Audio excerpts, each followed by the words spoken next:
Hoy en Los Doctores. Cuando una enfermedad ya no tiene cura, muchas familias sienten miedo, incertidumbre y dolor. Aprenda cuáles son los cuidados paliativos ideales. También, las redes sociales disparan la soledad y un estudio encontró cuáles son los daños que provoca en el cerebro. Acompáñenos en la cita médica de Hoy en Los Doctores con Mariela Montero. Hola, ¿qué tal? Feliz martes. Muchas gracias por estar con nosotros acá en Sintonía de los Doctores. Hoy tenemos dos temas muy interesantes de fondo y yo quiero presentarles el primero de ellos. Se habla mucho de los cuidados paliativos y hay muchos mitos en torno a qué es exactamente el cuidado paliativo y por qué no debe asustar a las personas o a los pacientes una vez que hay un diagnóstico de cuidados paliativos. Precisamente ese es el tema que vamos a tratar en esta primera parte del programa para explicarles de qué se trata y cómo se vive con un paciente ya en cuidados paliativos, incluso dentro del hogar. Yo les quiero presentar a la especialista que nos va a ayudar a entender este tema. Ella es Carol Villalobos, especialista en cuidados paliativos que trabaja en el Hospital México y también en la consulta privada. Doctora, muchísimas gracias.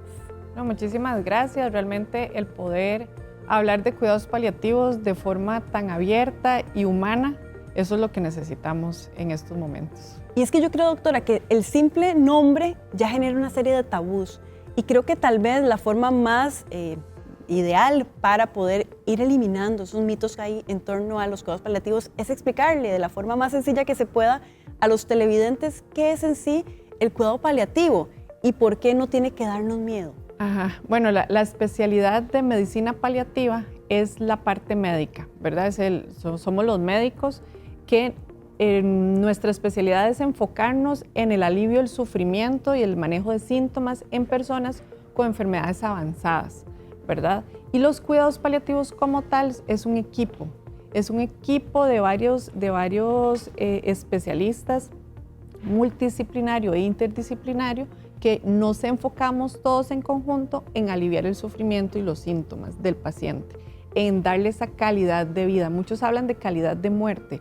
Realmente lo que nosotros queremos dar, y Cicely Saunders, que es la mamá de los cuidados paliativos, lo resume muy bien en una de sus frases. Nosotros ayudamos a vivir hasta que el paciente fallezca. ¿Cuánto tiempo va a ser eso? Puede ser muchos años, ¿verdad? A veces creemos que va a ser 2, 3, 4 meses, una semana. Al final eso solo Dios lo sabe, pero la idea es que lo que sea esté o tenga la mejor calidad de vida posible. Se lo pregunto de manera directa porque el programa precisamente busca eliminar esos tabús. Cuando a un paciente le dicen, usted está en cuidados paliativos, ¿eso quiere decir que es una sentencia de muerte? No en realidad, ¿verdad? O sea, todos, y ahora le contaba la anécdota de un paciente que cuando nos vio a mi tutora y a mí, siendo yo residente, nos dijo, cuando nosotros nos presentamos y le dijimos que éramos de cuidados paliativos, el señor se volvió muy jocosamente y decía, yo sabía que la muerte era mujer, pero no necesariamente estamos en el final de vida, ¿verdad? Al final también tenemos que entender que trascender es parte de vivir, que va a pasarnos en algún momento, pero que nosotros lo que ayudamos como equipo es dar las herramientas al paciente y a la familia para tener la mejor calidad de vida posible y en lo que está en nuestras manos. Acá entonces tal vez, doctora, la pregunta es, bueno, si no es necesariamente una sentencia de muerte, ¿en qué momento de la enfermedad o en qué tipo de pacientes entra la necesidad de tener un cuidado paliativo?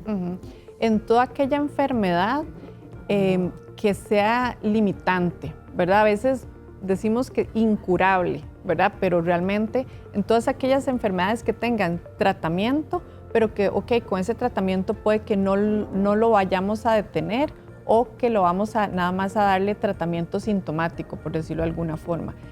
Usualmente también asociamos cuidados paliativos con cáncer, no necesariamente, si bien es cierto, es como lo que más hemos desarrollado. Estamos en las enfermedades cardiológicas, bueno, insuficiencia cardíaca avanzada, enfermedad renal avanzada, los pacientes con cirrosis o enfermedades hepáticas, las neurodegenerativas, ¿verdad? Ahora que en estos días hablábamos de la ELA o la esclerosis lateral amiotrófica, todas estas enfermedades también nosotros, las demencias, nosotros también entramos y ojalá lo ideal es desde el momento del diagnóstico, no esperarnos hasta el final, ¿Por qué? Porque ahí nos ahorramos un montón de tiempo, o más bien perdemos un montón de tiempo en que le podemos ayudar al paciente y a la familia para organizarse inclusive en todo este proceso, que al final es como que agarran una cajita de la vida, se la hacen así y la vuelven a poner y todo está patas para arriba, como dicen los mismos pacientes, ¿verdad? Entonces nosotros ayudamos a eso. Cuando uno habla de cuidados paliativos, ¿siempre está enfocado en el tema del dolor, de aliviar el dolor? ¿O hay pacientes con cuidados paliativos que podrían no necesariamente tener estos cuadros crónicos de dolor? Ajá, y eso es una pregunta buenísima, porque siempre, a veces cuando estamos con varios médicos y uno les pregunta, doctora, ¿ya la enviaron a cuidados paliativos? Y la respuesta siempre es que no tiene dolor. Bueno, no necesariamente es para el dolor, si bien es cierto, es uno de los principales síntomas y al que más el paciente le tiene miedo y el familiar a ese sufrimiento, no es el principal. Y, ¿verdad? Puede ser que pacientes que tengan náuseas, vómitos, que tengan dolores de cualquier tipo, ¿verdad? A veces también el físico es importante y es el más fácil de observar, por decirlo de alguna forma, porque es más fácil a alguien decir que me duele el hombro, me duele el abdomen, a que me duele el alma, ¿verdad? Porque esto es un dolor total. Nosotros somos físico, emocional, social, espiritual. Somos seres integrales. Entonces nosotros entramos y valoramos cada una de esas aristas que tiene el ser humano. En este caso, doctora, porque cuando uno habla del sufrimiento y eso que usted señalaba, del alma, ¿verdad? Al final es un tema que cuando a usted le dan un diagnóstico, siempre hay miedo. Y más cuando te mencionan la palabra cuidados paliativos. Pero ¿por qué a las familias o cuál es la parte más difícil quizá de entender que una enfermedad llegó a un estado donde ya la cura no es el objetivo? Uh-huh. Y bueno, nosotros como médicos también nos enseñan solo a curar, ¿verdad? Entonces siempre, inclusive a nosotros como médicos, cuando ya llega un límite y pegamos contra pared, también nos genera todo un tema ahí emocional, o porque fallamos, que no es así, ¿verdad? Igual la familia, ¿verdad? La familia también se queda como con esa culpa, puña, ¿por qué no lo llevé antes? ¿Por qué no le presté atención antes a esto? Entonces genera un montón a nivel emocional, pero también hay que entender que en cuidados paliativos cambiamos el enfoque del tratamiento, ¿verdad? Y nos vamos a enfocar en que esté sin dolor, sin síntomas, que si puede o quiere ir a la playa, pueda ir a la playa a pasear, que si quieren ir a otro país a pasear, puedan hacerlo. A veces tenemos que hacer un montón de cosas para poder hacerlo, pero esa es la idea, ¿verdad? Que no se vuelva limitante, que la enfermedad como tal no sea una barrera para que si esa persona tiene la actitud, el ánimo y la energía, pueda tener una vida lo más normal y cotidiana posible. Exactamente. Yo no sé, doctora, incluso si uno pudiera, tal vez, como estamos tratando de desmitificar qué sí son cuidados paliativos y qué no de lo que hemos conversado hasta ahora. No estamos hablando de una sentencia de muerte, no estamos hablando de creo que incluso hay un término que ha sido o que se busca erradicar, que es la fase o un paciente en fase terminal. ¿Por qué no es correcto, digamos, decir que es un paciente en fase terminal? Porque al final no somos... Bueno, en mis creencias, ¿verdad? No somos seres finitos, no terminamos acá, ¿verdad? El cuerpo y la parte física sí termina, pero no es que nuestra vida termina. Además, en los pensamientos y en el corazón de las personas que están alrededor de nosotros vamos a continuar de alguna u otra forma. En el legado que nosotros tengamos, en lo que hemos hecho en la vida, eso va a pasar y va a quedar ahí, ¿verdad? Entonces no somos como tan terminales, no es que algo finito como tal. Y porque no sé si eso de alguna forma determina la propia actitud del paciente, de la familia hacia una enfermedad, y ese es el enfoque erróneo, equivocado. Exactamente, ¿verdad? Que no son los cuidados paliativos la etapa final, ¿verdad? Eso no son los cuidados paliativos, no es que los vamos a acompañar a morir, no, los vamos a acompañar a vivir. Esa es la idea, y darles las herramientas a la familia, al paciente, porque al final también se trata de ir cerrando ciclos, de agradecer, de pedir perdón, ¿verdad? De ir viendo, recapitulando qué pasó, qué no pasó, ¿verdad? Y poder también trascender en paz, ¿verdad? Y en amor. ¿Y qué sí se podría decir, o la forma más correcta de entender los cuidados paliativos, una enfermedad que llegó a una fase donde la cura ya no es el objetivo, donde lo que nos enfocamos es en darle una calidad de vida a ese paciente. Exactamente, ¿verdad? En donde el enfoque siempre, yo peleo siempre con muchos colegas de que ya no digan ya no hay nada más que hacer, porque siempre es ya no hay nada más que hacer por usted, los vamos a enviar a cuidados paliativos, ¿verdad? Entonces yo he peleado mucho eso para que se pueda erradicar. Vamos a cambiar el enfoque, ya no vamos a enfocarnos en la curación, sino que nos vamos a enfocar en la calidad de vida, en ese dolor que tiene, en esas náuseas que está pasando, ¿verdad? En esa dificultad para respirar, en ese abdomen, en esa citis que tiene líquido a nivel del abdomen. Bueno, vamos a enfocarnos en eso, vamos a tratarlo de la mejor forma para que usted pueda hacer lo que pueda según su condición. Y doctora, bueno, desde su experiencia médica, ¿qué es lo más común cuando una familia y un paciente reciben la noticia de que van a ser pacientes de cuidados paliativos? ¿Cuáles son las reacciones más comunes de los pacientes y las familias también? Miedo, mucho susto, ¿verdad? Mucho susto de creer que van a fallecer ya, ¿verdad? Entonces eso les genera muchísima incertidumbre, ansiedad. Y creo que la gran mayoría cuando ya llegan a cuidados paliativos y ven que no es así, ¿verdad? Que más bien que tal vez ese síntoma que tal vez no se le había prestado tanta atención, por ejemplo el insomnio, ¿verdad? El no dormir bien y poderle cambiar ciertas cositas, a veces ni siquiera son medicamentos lo que tenemos que dar, o a veces solo escucharlo del miedo que tiene y escuchar y que se desahogue, ya estamos haciendo algo, ¿verdad? Entonces, cuando van viendo que hay cositas que van cambiando, muy pequeñitas a veces, pero que repercute muchísimo en la calidad de vida de ellos, se les va quitando ese temor. No sé, doctora, yo sé que también varía según el tipo de enfermedad que esté atravesando la persona, pero bueno, ¿cuáles son ese acompañamiento o los tratamientos más comunes que suelen estar o formar parte de este tratamiento integral de los pacientes en cuidados paliativos? Lo ideal siempre va a ser, bueno, que sea el médico paliativista, ¿verdad? Que estemos de la nutricionista, la psicóloga o el psicólogo, terapista físico, terapista respiratorio. Ojalá que tengamos todo un equipo. A veces no es tan posible, pero bueno, que se tenga todo un equipo, la enfermera, que también es fundamental en el proceso, para poderle, porque a veces hay cosas que yo no veo, que la enfermera sí o el enfermero, o que el terapista respiratorio logró ver que yo no logré ver, ¿verdad? Porque al final todos desde las diferentes miradas logramos darle al paciente la mejor, y hay cosas que yo no sé que el terapista sabe o que la psicóloga o el psicólogo saben, ¿verdad? No sé si también otro de los mitos de los que podemos hablar es el tema de si los pacientes en cuidados paliativos tienen que estar en el hospital o hay más bien un alto porcentaje de pacientes en cuidados paliativos que más bien viven en sus casas.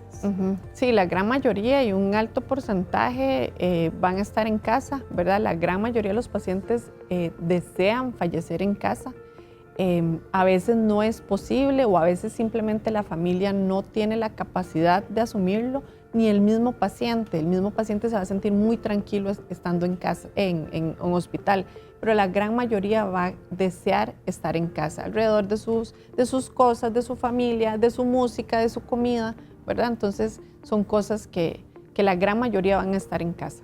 Hoy estamos acá en Los Doctores conversando de los cuidados paliativos. Yo quiero decirles que si ustedes tienen dudas sobre este tema, si ustedes tienen un paciente en cuidados paliativos en casa, tienen preguntas de este importante tema que estamos tratando el día de hoy, vamos a hacer más adelante la apertura del consultorio con la doctora Carol Villalobos para que todas esas dudas usted nos las pueda hacer llegar, ya sea a través de la plataforma de WhatsApp, a través del Facebook, o recuerde que también tenemos disponible llamada telefónica que van a estar habilitadas más adelante, así que invitarlas también desde ya para que nos hagan llegar esas consultas para este tema que estamos tratando el día de hoy acá en Los Doctores.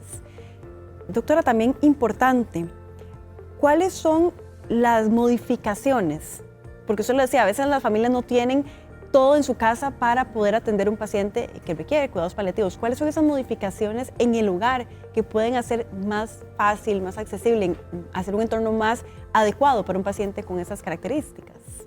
Yo siempre les digo a la familia y al paciente que les pregunten a los pacientes qué quieren hacer. Al final nos hacemos todo, ¿verdad? Y queremos hacer una remodelación de la casa, pero el paciente lo quiere dejar tal cual está, ¿verdad? Y muchas de las preguntas es cama, ¿verdad? La cama le dejamos la que él tiene o la que ella tiene, le ponemos una de hospital, los que tienen esa posibilidad, y la gran mayoría de los pacientes prefieren la cama de ellos, ¿verdad? Pero bueno, lo ideal es que estén en su hogar, en su cuarto, que sea ventilado, que sea con una luz tenue, que igual si a ellos les gusta escuchar música, que escuchen la música que ellos, ¿verdad? Lo que normalmente están haciendo en sus rutinas diarias, que ojalá puedan salir del cuarto, que el cuarto sea solamente para dormir y para descansar, que puedan ir a comer al comedor, ojalá que no tengan, que sea de un solo nivel, ¿verdad? Que no tengan que subir y bajar muchas gradas para así no limitar su espacio. Pero sí realmente la idea principal es qué quiere el paciente, ¿verdad? Y cómo quiere también el paciente vivir los años, los meses o los días que queden, pero que él va a ser siempre nuestro capitán. Él es el que nos va a ir diciendo qué quiere y qué no quiere, dónde dormir, no dormir, ¿verdad? Todo eso es lo que él nos va a ir diciendo. Bueno, doctora, muy importante, es un tema que estamos abordando hoy y vamos a aprovechar, son las 10:16 de la mañana y vamos a aprovechar para tener nuestro consultorio el día de hoy.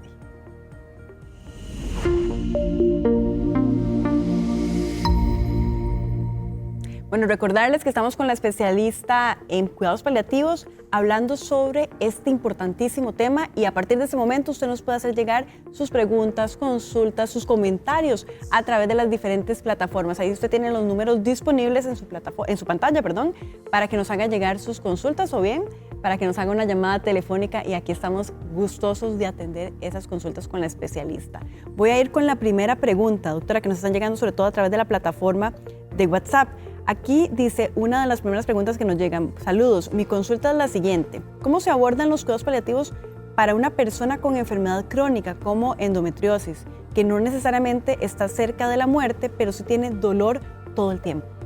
Qué buena pregunta, porque la endometriosis es algo que afecta a muchísimas mujeres, que no es tan... No se da tanta información porque no hay mucha investigación. Sí sé que se está dando más, pero sí es una muy buena pregunta. Y si paliativos entraría en este caso, sí, por manejo del dolor, ¿verdad? La especialidad de nosotros es medicina paliativa y manejo del dolor y dolor crónico. Entonces, si es una posibilidad, sí debería ser vista por un médico de paliativos para que la ayude, inclusive para valorar si hay otras opciones, tanto intervencionistas, ¿verdad?, como farmacológicas y no farmacológicas, ¿verdad?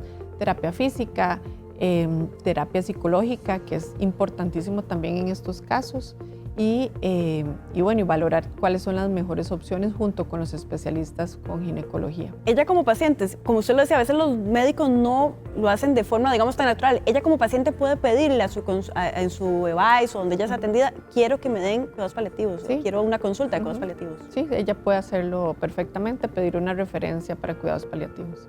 Acá tenemos otra consulta, dice, buenos días, muy edificante esta información. A mí me van a enviar a cuidados paliativos porque tengo problemas de salud de la columna vertical y lumbar y estaba muy asustada pensando que era por un diagnóstico malo. Es un comentario, bueno, también me gustaría enviarle un mensaje de la especialista.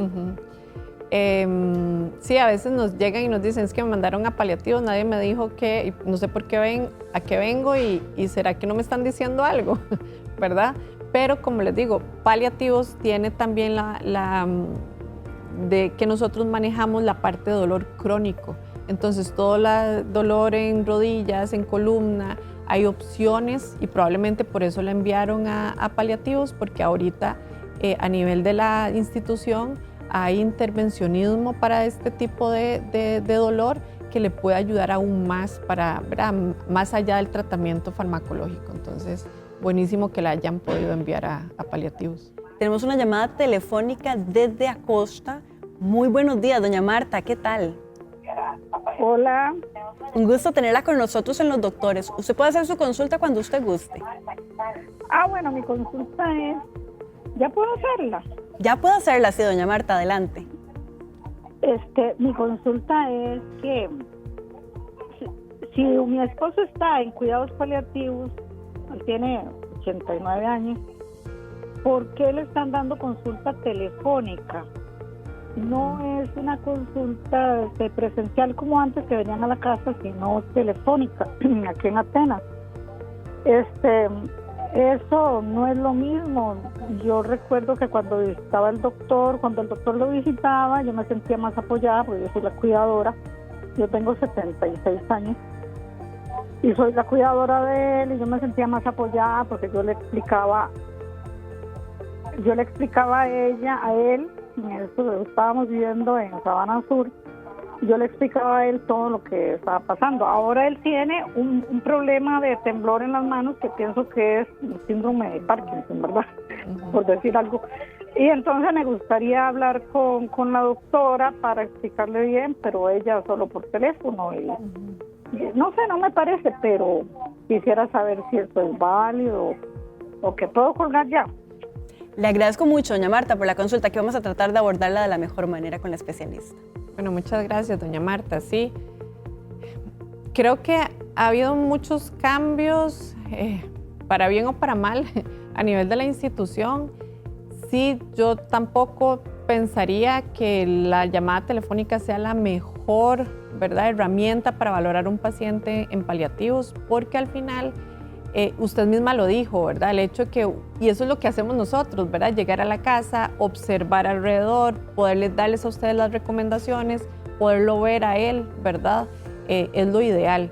Ahora, yo lo que le podría recomendar es tal vez poder, no sé si usted ya habló con la doctora o el doctor del lugar de Atenas y explicarle la situación, ¿verdad?, cómo usted se siente al respecto. Y porque también nosotros como usuarios de la institución también tenemos derechos. Entonces tal vez podría ir y preguntarle y hablar directamente con la doctora o el doctor y explicarle la situación. Acá tenemos otra consulta en la plataforma. Dice, buenos días. Dice que tiene un paciente con insuficiencia renal en etapa 5, no puede hacer diálisis y lo enviaron a cuidados paliativos. Mi pregunta es, él vomita mucho, pero no le dieron una dieta a seguir. ¿Cómo podría hacerse en este caso? Realmente hay muchísimos tratamientos para las náuseas, sobre todo en estos pacientes, ¿verdad? Creo que igual al final es tener como esas dudas y esas consultas, irlas anotando y ojalá podérselas hacer al médico tratante. A veces en algunos lugares son como muy, y creo que la gran mayoría de los paliativistas somos muy abiertos, ¿verdad?, a que nos cuenten. Como les digo, desgraciadamente a nivel institucional es muchísimos los pacientes que tenemos y a veces se nos hace un poco complejo. Sin embargo, sé de casos y sé que la gran mayoría de los paliativistas hacen de todo para poder atender a la gran mayoría de la mejor forma, pero es volver y hablar, ¿verdad?, ir a buscar al médico tratante porque sí hay tratamientos, ¿verdad?, que se pueden dar para ayudarle. Y bueno, y lo de la parte de la alimentación, que también es súper importante en esta etapa, y que también la puedan guiar. Acá hay no es una pregunta, es un comentario, pero lo voy a leer porque me parece que también evidencia otra parte de los cuidados paliativos. Dice, buenos días, los felicito por el programa. Yo he sido usuaria de cuidados paliativos para los familiares y son ángeles en medio del dolor y la angustia de los enfermos. Son unas personas maravillosas que nos ayudan cuando los cuidadores nos llenamos de temor al no saber qué viene. Y es esto que hablamos, los cuidadores que son parte, el apoyo fundamental del paciente. Así es, ¿verdad? A veces creemos que el acompañar no es nada, pero realmente es lo que más se necesita y es lo que a veces hacemos a veces no, es lo que usualmente hacemos nosotros en cuidados paliativos y el equipo tratante como tal, ¿verdad? Acompañamos y mientras vamos acompañando, vamos dando las herramientas que el paciente y la familia van necesitando para lo que ella decía, ese temor a lo desconocido. No sabemos qué va a pasar, pero la idea es que cuando pase lo más tranquilo, amorosa y trascendentalmente posible. Vamos a irnos a Limón porque desde allá tenemos una llamada telefónica con doña María Porras. ¿Qué tal? Muy buenos días, doña María. Buenos días, sí. Un gusto tenerla acá. Dios.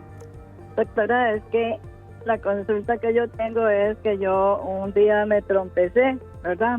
Me trompecé y hace como casi hace un año de que yo no puedo caminar. Me sacaron placas de la cadera, no me hallaron nada. me mandaron un TAC que hace 6 meses estoy esperando ese TAC para ver, no, o sea, camino, pero tengo que caminar con bordón porque atrás la cadera me duele mucho. Sí. Muchas gracias por la consulta, doña María. Muchas gracias, doña Me María. da mucho dolor, tengo demasiado dolor en la columna y me dijeron que tenía un poquillo de gas en la cadera y me duele mucho la columna y estas son horas que ya no me han tratado todavía porque está esperando ese TAC. Ni le han iniciado tratamiento para el dolor. Nada, no me han dado nada todavía, esperando el TAC que llegue, pero ya imagínense, hace 6 meses me hice ese TAC y no ha llegado el resultado. Bueno, ahí lo que podemos hacer, ¿verdad? Igual, cualquier médico general puede tratar el dolor, ¿verdad? Porque al final el dolor es un derecho humano fundamental y cualquier médico tendría que tener la capacidad para poder tratarla, porque realmente también para poderla referir a cuidados paliativos necesitamos ese TAC y entender, porque si al final es ese desgaste que bien podría ser, ¿verdad?, el que nos esté causando el dolor, necesitamos el TAC para tener claro cuál es el diagnóstico, ¿verdad? Porque muchas veces nos los envían sin diagnóstico y igual en paliativos se inicia el diagnóstico, se trata el dolor mientras tanto, pero se retrasa un montón muchas cosas. Entonces lo ideal siempre es esperar el TAC para poderlas enviar a paliativos, pero sí cualquier médico podría empezar el tratamiento para el dolor y en el momento de que tengan el TAC y ya tengan claro cuál es el diagnóstico, la pueden referir a paliativos perfectamente.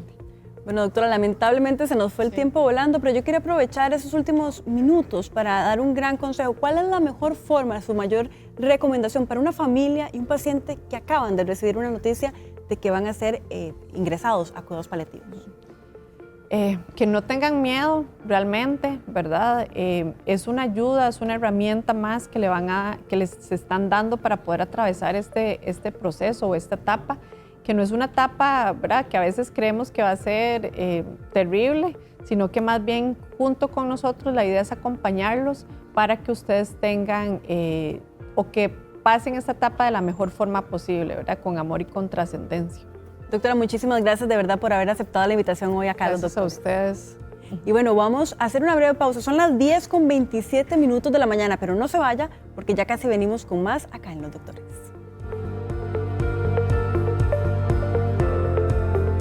Cuando regresemos. Cuando una enfermedad ya no tiene cura, muchas familias sienten miedo, incertidumbre y dolor. Aprenda cuáles son los cuidados paliativos ideales. Las redes sociales disparan la soledad y un estudio encontró cuáles son los daños que provoca en el cerebro. Ya casi volvemos con más. Somos Los Doctores, por Teletica. Este miércoles en Los Doctores. El dolor en las manos, las rodillas o los hombros no siempre es cosa de la edad. Sí, sé que es una enfermedad que por lo general da en diferentes etapas de la vida. Es un dolor que no sabe uno ni cómo describirlo. La artritis es una condición que produce inflamación en las articulaciones y la ciencia ahora ofrece tratamientos para controlarla. Descubra cuáles son. Los esperamos a las 10 de la mañana por Teletica. Gracias por continuar con nosotros acá en Los Doctores. Ya casi venimos con más del tema médico, pero antes vamos a aprovechar para hacer un pase con Bernie. ¿Qué tal, Bernie? Que nos tiene todos los detalles de Calle 7 para el día de hoy. Así es, Mariela, muy buenos días. Ya tenemos todo listo, como usted hoy ya nos está comentando. Resulta que hoy a las 11 de la mañana, en una media hora exacta, vamos a estar con ustedes contándoles algunos de los detalles que están viendo ustedes en pantalla, porque hay un seguro de desempleo que podría asumir sus deudas de manera temporal cuando usted es despedido.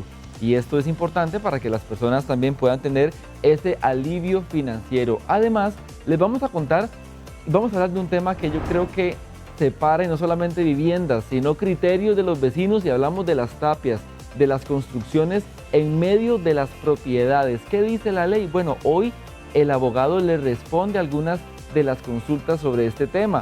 Y finalmente vamos a hablar de una práctica que a toda hora que tenemos a toda hora, y es eso que vemos en pantalla. el teléfono cuando estamos haciéndole scroll a la pantalla y eso se vuelve adictivo para las personas. Pero el secreto podría estar en el movimiento que usted hace en sus manos y que hoy también le vamos a explicar. Son algunos de los detalles que tenemos hoy a las 11 de la mañana. Continuamos con más, Mariela. Gracias, Bernie. Muy interesante, como siempre, Calle 7, pero más adelante vamos a estar con ellos. Por ahora, quédese acá con nosotros en esta consulta médica de hoy, porque vamos a entrar a la segunda parte del programa de hoy. Vamos a hablar de un tema que tal vez usted no se da cuenta y que le pasa todos los días, las malas posturas en la oficina, con las pantallas del teléfono celular. Todo el día estamos expuestos a una serie de comportamientos cotidianos de mala postura que desencadenan una serie de problemas en el resto de nuestro cuerpo. Y para hablar sobre esta rama de la medicina, de la osteopatía, vamos a tener acá al doctor Hammer Arias, especialista en la materia, que nos va primero, doctor, a explicar de qué se trata esto de la osteopatía, que suena complicado, pero al final es más cotidiano de lo que pensamos. Sí, buenos días. La osteopatía significa curar desde adentro, no significa enfermedad del hueso. Entonces, uno como osteópata tiene que dar un buen diagnosticar bien la persona para poderla tratar. ¿Por qué? Porque el dolor no necesariamente va a estar donde está el dolor. Puede ser que el dolor está en otro lugar por tener dolores referidos y todo eso también es causante por malas posturas. Al final, ¿qué es un tratamiento a través del movimiento, del masaje, o cómo se podría entender? La osteopatía ve el cuerpo integral, tiene 3 pilares: la parte estructural, que se divide en hueso, músculo, ligamentos. También está la parte visceral y la parte craneal. Entonces, si uno afecta a otro, ahí comenzamos con problemas y son personas que buscan consulta y me dicen, tengo dolor, y uno pregunta, ¿por qué? No sé. Entonces, eso ya cuando los músculos se comienzan a atrofiar, el músculo comienza a perder cualidades y todo por falta de movimiento. Y acá podemos hablar, tal vez, doctor, cómo el entorno laboral puede empezar a generar esos problemas, no solamente a nivel de que me duele un músculo, sino de todo el equilibrio en el cuerpo. Ahí es muy importante la postura que yo adopto en el trabajo. Todos tenemos biomecánicas distintas. Una biomecánica de una persona que pase de pie, en su trabajo de pie, es muy distinta a una persona que pase mucho sentada. La persona que pase mucho de pie le va a costar estar largo tiempo sentado y la persona que está sentada le va a costar estar de pie, porque ya sus músculos comienzan a cambiar su morfología. Entonces, es muy importante también tocar el tema del ejercicio para nosotros contrarrestar tanto las posturas que hacemos durante el trabajo. Y acá, doctor, tal vez interesante, porque uno dice, bueno, yo tal vez paso 8 horas al día en la computadora sentada y uno piensa solamente en los músculos, pero eso puede, por ejemplo, afectarme la digestión o la respiración. Totalmente correcto. Por ejemplo, si yo paso con un monitor mal empleado para mí, yo tengo que tener la columna cervical baja. Y ahí comenzamos a tener problemas. ¿Por qué? Porque la visión siempre tiene que estar horizontal. Cuando caminamos tenemos que estar horizontal. Tenemos capacidad para ir hacia arriba, hacia abajo, hacer rotaciones, pero ya sostenido en el tiempo, por ejemplo, me acorta el músculo esternocleidomastoideo. Y a futuro puede afectar indirectamente la tiroides por falta de buena irrigación en la tiroides. Eso quiere decir que algunos problemas médicos que uno tiene o llega a desarrollar podrían estar vinculados sobre todo con una mala postura. Correcto. Por ejemplo, yo le cuento a mis clientes, a mis pacientes, que ya nos paseamos en la parte lumbar por estar mal sentados. Yo aquí estoy mal o bien sentado, doctor, Está a ver, corríjame. Bien, muy bien. Aquí tengo esto. Estos son 2 vértebras. Si usted pone en un buscador una imagen de una columna vertebral, va a salir así, pero nadie la va a tener así. Todos no. La mayoría. La mayoría van a estar con esto abierto. Entonces, ¿qué es lo que pasa con tener esto abierto? Comenzamos a formar las hernias, que aquí está, esto rojito simboliza el disco intervertebral que está entre vértebra y vértebra, y el disco tiene un núcleo. Ese núcleo, si yo me siento mal hacia adelante y me encorvo, lo que voy a hacer es esto. Es una mala postura. Eso es una mala postura. Entonces ya nos paseamos en la parte lumbar por estar mal sentados y vea qué curioso que las mujeres después de cierta edad tienen problemas pélvicos igual que el hombre. Problemas de próstata, problemas de útero, problemas de... Aprovechando, doctor, que nos está haciendo aquí algunos ejemplos de qué hacemos mal durante el día, ¿cuáles son las rutinas o las posturas más equivocadas que tenemos, las más comunes a lo largo de la rutina que pueden desencadenar en problemas más graves a futuro? No sé si usted ha visto a personas, hasta uno mismo, cuánto tiempo uno dura con el móvil hacia abajo. Esta postura viendo así, la cabeza inclinada hacia adelante. Es correcto. ¿Por qué? Porque volvemos aquí. Aquí hay una maraña de tejidos, por ejemplo, esas son las apófisis espinosas que uno se puede tocar.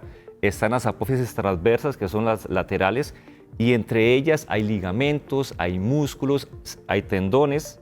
Entonces, cuando yo tengo una posición mal adecuada, lo que estoy haciendo es estirando esto. Al estirar esto ya se me hace una columna inestable.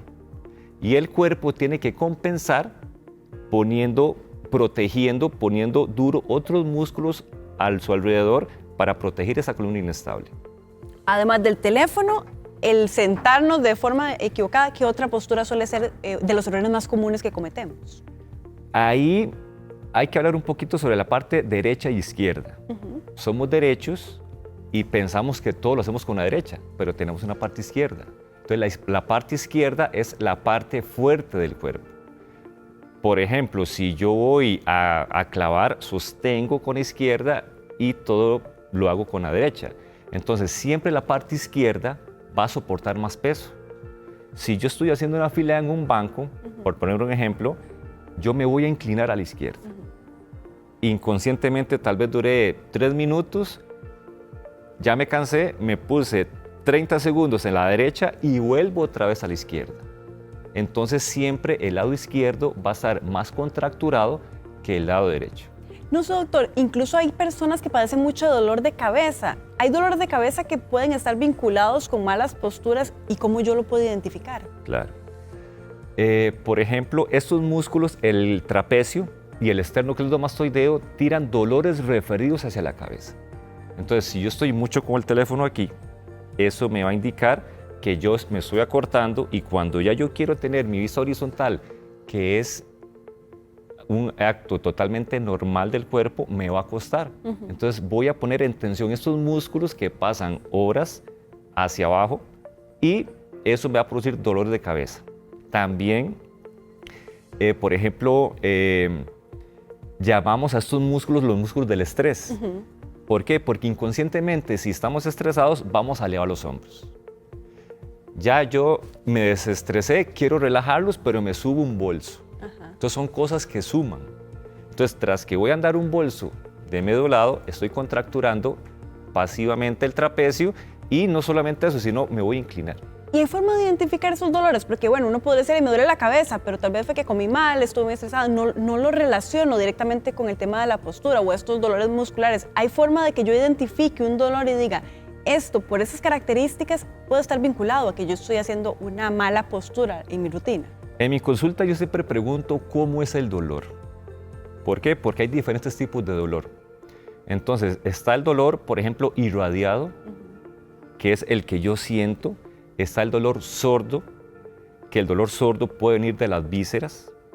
El dolor de contractura, el dolor nervioso.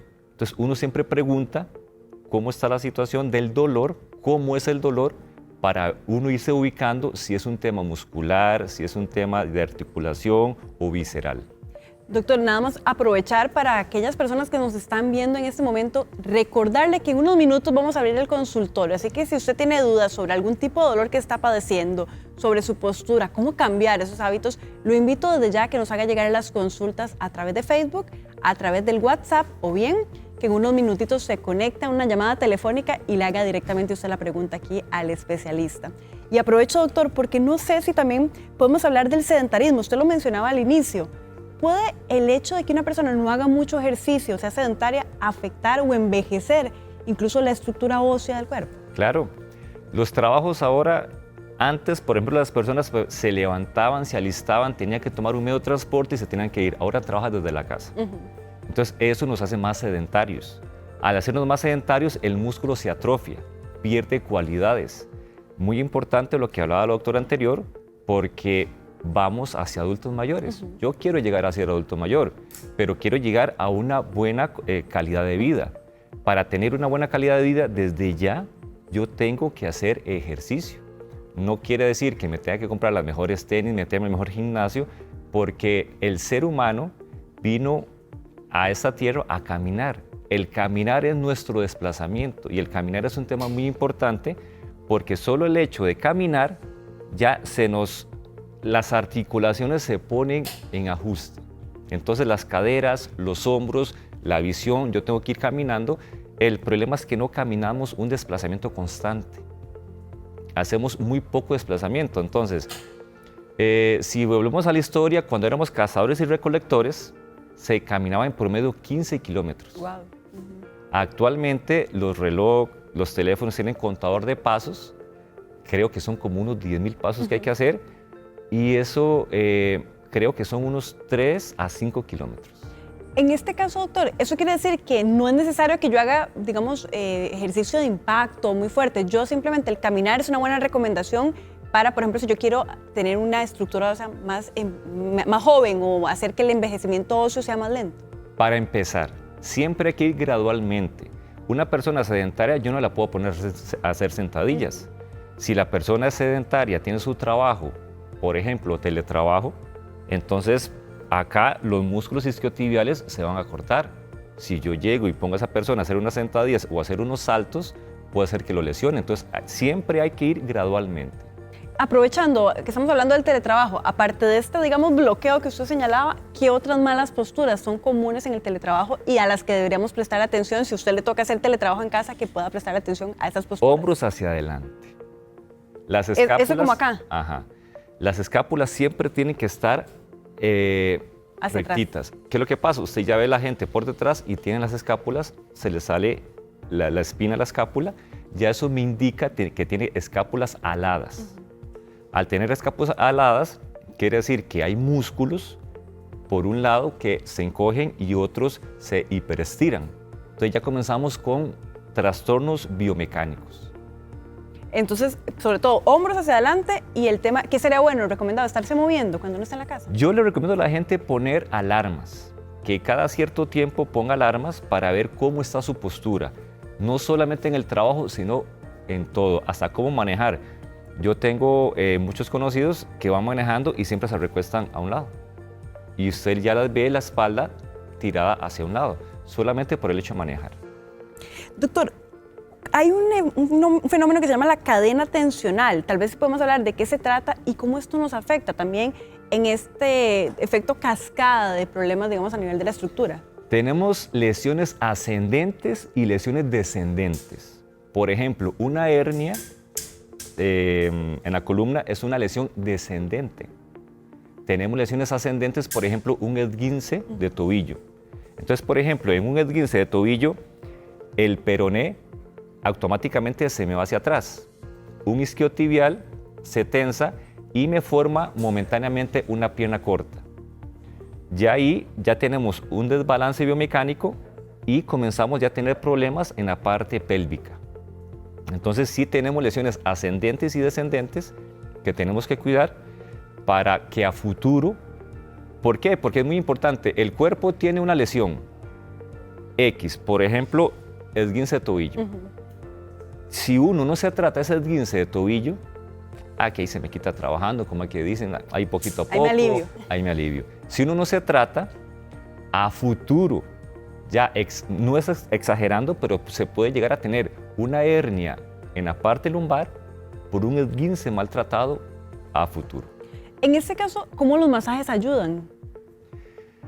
Bueno, o el manejo, no sé si masaje es la forma adecuada, o el movimiento, o ese tipo, digamos, de terapia manual. El masaje es muy bueno, pero el masaje, si una persona está muy contracturada, que las personas no saben que tienen contracturas, puede ser que altere más bien la lesión, que altere, o sea, que un masaje altere una contractura y produzca más dolor. En osteopatía lo que hacemos son técnicas musculoesqueléticas para darle un ajuste biomecánico al cuerpo.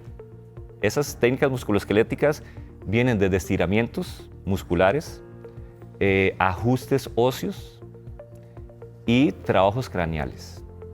Bueno, doctor, y aprovechar este breve espacio para recordarle a usted también y a los que nos están siguiendo en Los Doctores que hoy es 24 de febrero y se celebra el Día Internacional de la Esquizofrenia. Veamos la siguiente información precisamente vinculada con la celebración del día de hoy.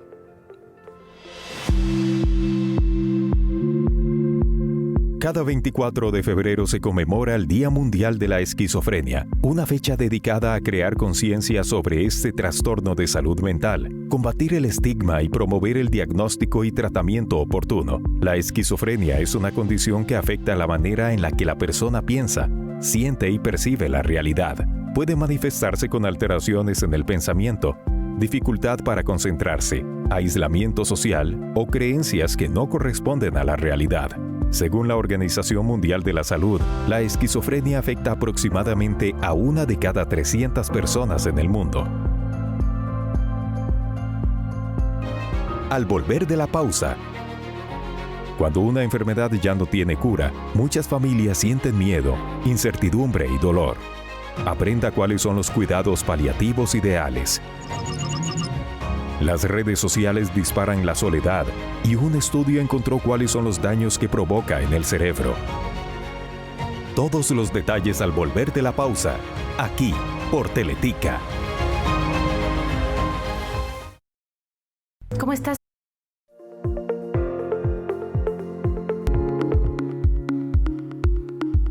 El uso intensivo de redes sociales podría estar aumentando el riesgo de soledad en la población joven. Así lo advierte un estudio publicado en la revista científica Journal of American College Health, que analizó a casi 65,000 estudiantes universitarios en Estados Unidos. El estudio es preocupante. Los jóvenes que pasan más tiempo en plataformas digitales presentan hasta un 40% más riesgo de sentirse solos, en comparación con quienes limitan su uso. El estudio señala que el problema no es únicamente el acceso a redes sociales, sino el tiempo prolongado de escroleo, que puede desplazar interacciones cara a cara, reducir el contacto real y afectar el bienestar emocional. Los especialistas advierten que cuando el uso supera varias horas al día, especialmente más de 3 o 4 horas continuas, aumenta el impacto negativo en el estado de ánimo, la autoestima y la percepción de apoyo social.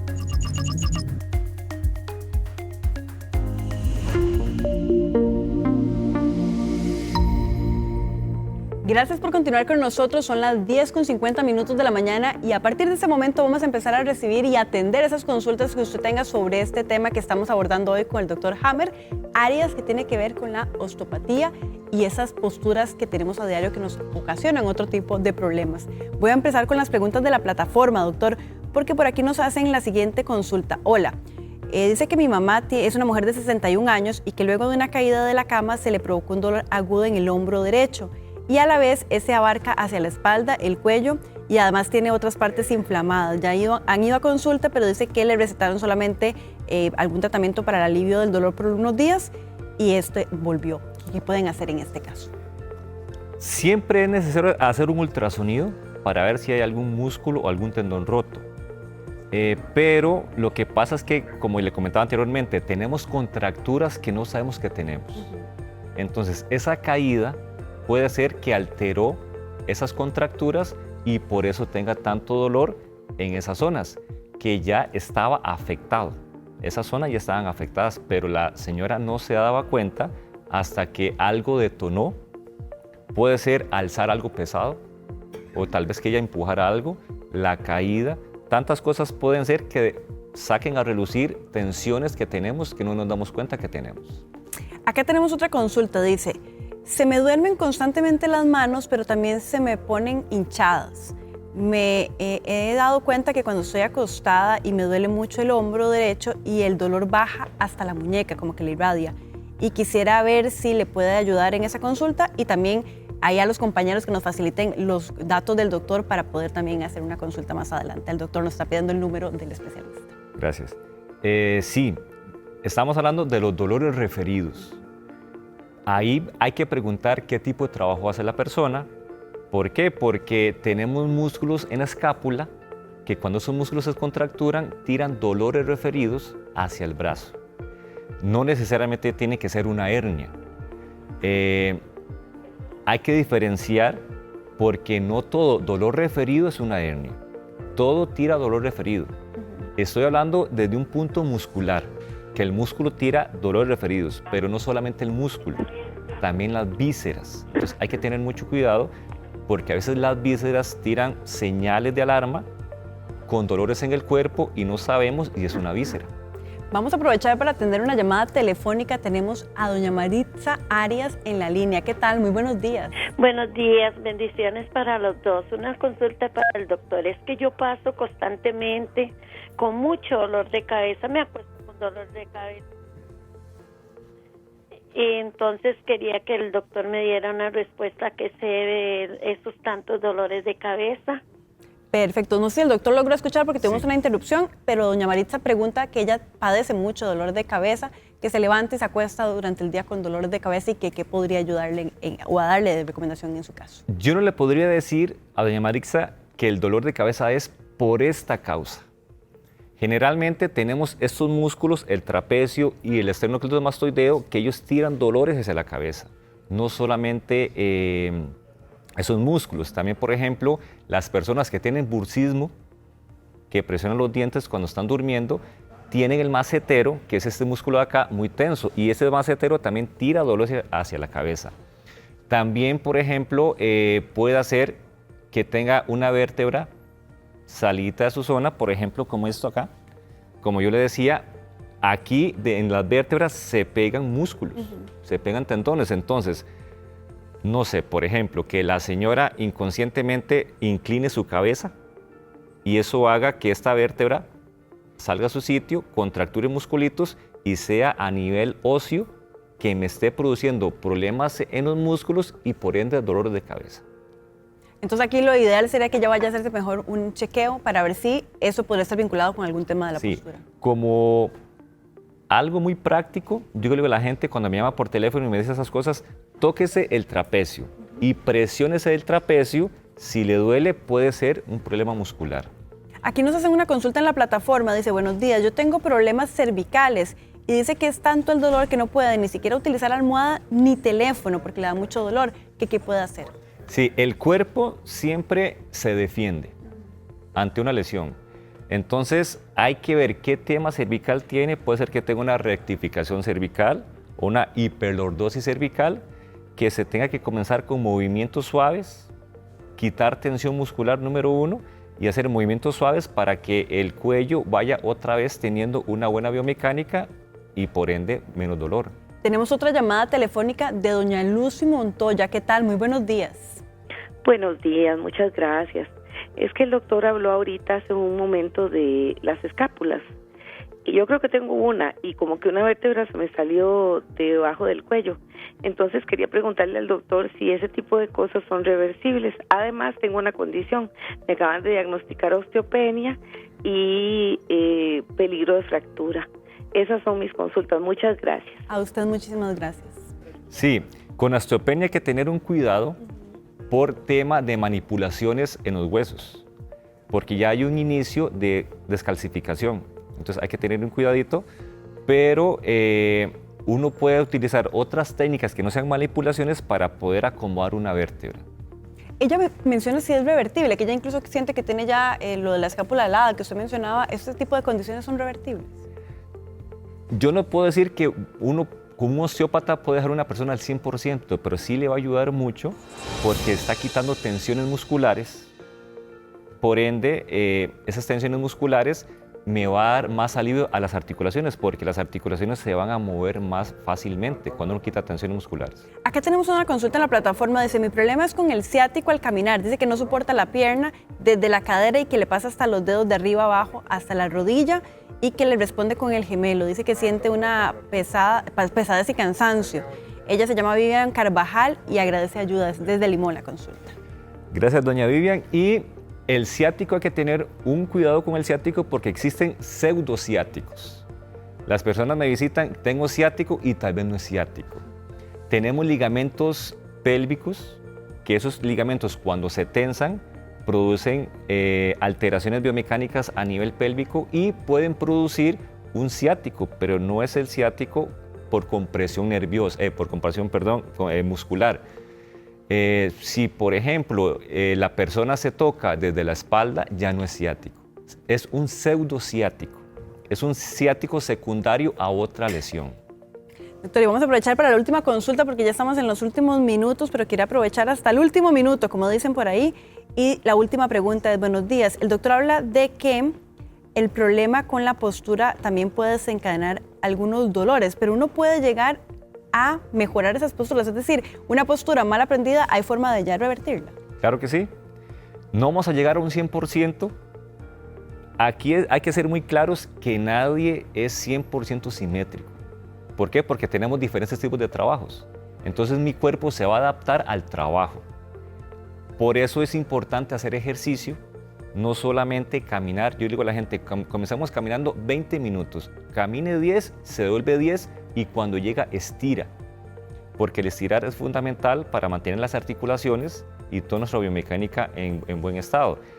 Pero sí es revertible, no a un 100%. Y dejar bien en claro que nosotros, nadie es 100% simétrico.